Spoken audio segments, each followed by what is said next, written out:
রাগের মাথায় আপনি সন্তানকে বললেন তুই মর, ফেরেশতারা বলল আমিন।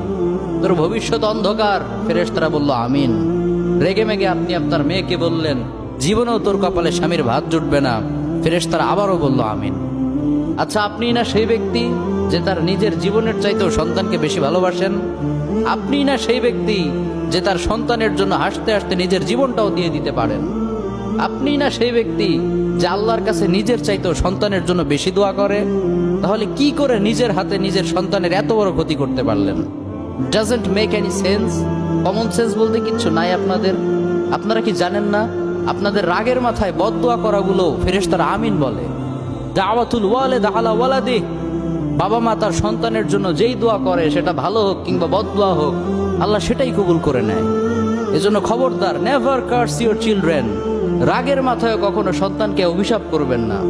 খুব বেশি রাগ উঠে গেলে তার জন্য উল্টা